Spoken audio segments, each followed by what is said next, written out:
Here to tell us what's up at the office is Andy Challenger, Challenger Gray, and Christmas. Always a pleasure, Andy. Thanks for having me.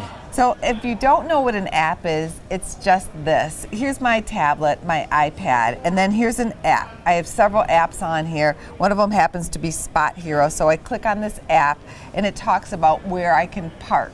So that is just one of many companies that has an app that represents the company, and yet there's not a lot of employees that you really have to hire to do an app company. Yeah, there's all these great examples of the freelance economy, gig economy, share economy, whatever you want to call it. But that it's this driving force. It's going to be the biggest change in the economic environment in the U.S. over the next few years.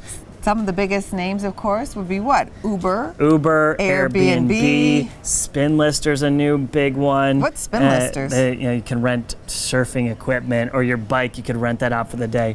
All these platforms that allow independent contractors to sell their property for a short period of time, to sell their services as a driver or delivery service, are really becoming popular and changing the economy. So let's talk about some of those changes. What are you seeing happening?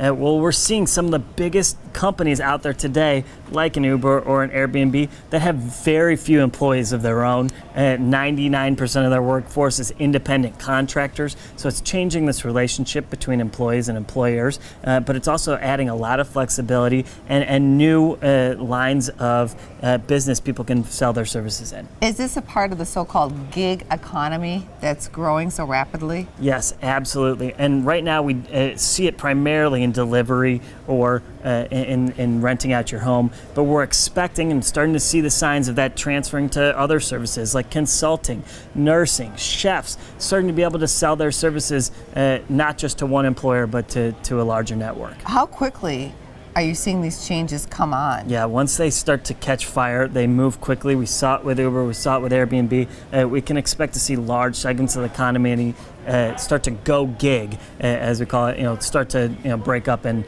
dissolve into platforms. What will this mean for people who are working for these companies like Airbnb and Uber? Because there's been some disruption there, but at the same time, sometimes people feel like they're getting the shorter end of the stick with these jobs, shall we say. They're getting a lot more flexibility in their hours. They're kind of their own bosses when they become independent contractors, but they don't get some of those typical benefits of having camaraderie with your fellow employees, the same company, stability. You never actually know when that work's going to come. So you're much more prone to market forces and danger of that, and healthcare and other benefits.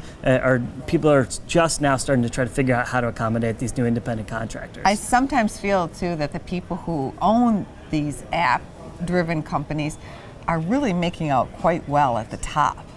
They have everything to gain almost, despite some maybe lawsuits here and there. Yeah, and it's a change that people seem to want. Employees are flocking to become independent contractors. They don't like to be tied to an organization necessarily. Not everybody's going to go over. Some people want that stability of showing up 9 to 5, same job every day. But there's a huge segment of the economy, and it's growing, that wants to be a contractor. Very fascinating topic. Thank you, Andy. Thanks for having me.